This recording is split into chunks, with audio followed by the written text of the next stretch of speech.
Korupsi itu sumber masalah utama di negara kita. Mengapa di Indonesia nih demokratisasi tidak mempan? Reformasi itu kan kita intinya demokratisasi, sehingga Pak Harto dijatuhkan, undang-undang dasarnya diperbaiki, undang-undang bidang politik dibongkar semua, dui fungsi ABRI dicabut dan seterusnya, agar demokratis.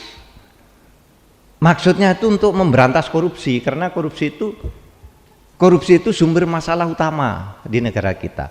Tetapi seperti saudara tahu, sekarang nih, korupsi itu jauh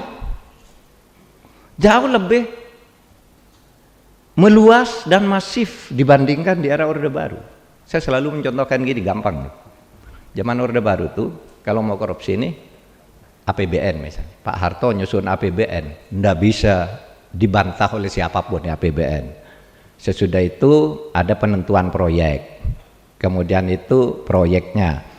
Nah, dulu ini ditentukan oleh Pak Harto semuanya. Korupsi itu terjadi pada proyek. Ini jembatan ini kelompoknya ini, yang jembatan tuh kelompoknya si B, yang ini kelompoknya, dibagi-bagi gitu, sehingga korporatisme itu tumbuh subur. Tapi saudara, sekarang ini APBN, ini uangnya belum ada udah dikorupsi nih, masih di sini nih. Masih uangnya belum ada dan mau disusun itu dikorupsi. Caranya bagaimana?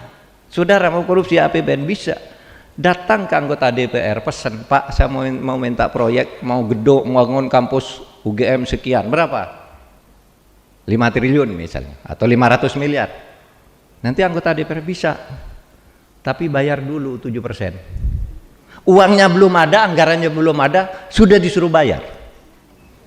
Kalau dulu ada uangnya tersedia, baru dikorupsi. Dan sekarang, dulu jangan Pak Harto coba.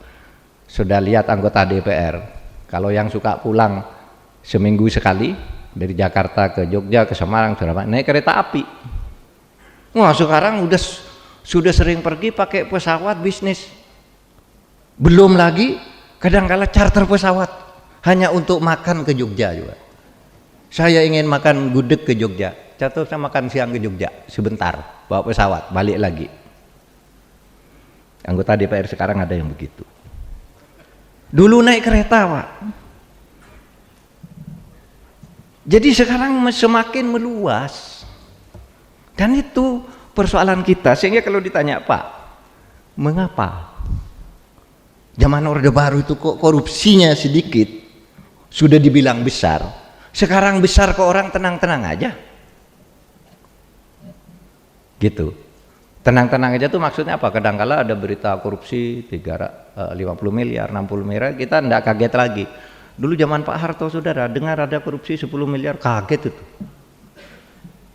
Sampai menjadi bom ketika ditansil 1,2 triliun.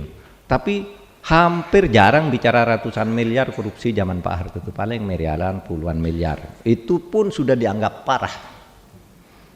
Nah sekarang kita tiap hari tuh 300 miliar, oh itu 6 triliun, oh itu 800 miliar, banyak sekali. Dan itu saudara terjadinya meluas, pusat, daerah, kanan, kiri.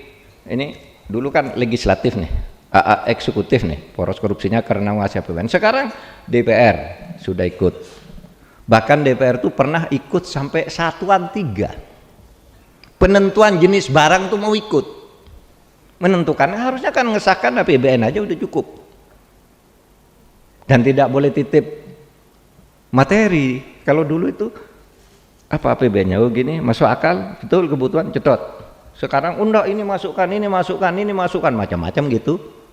Yaitu bagian dari demokrasi yang dulu diinginkan agar DPR lebih maju, tetapi sekarang itu tadi nomokrasinya tidak bisa mengimbangi, sehingga apa yang terjadi, indeks persepsi korupsi kita turun.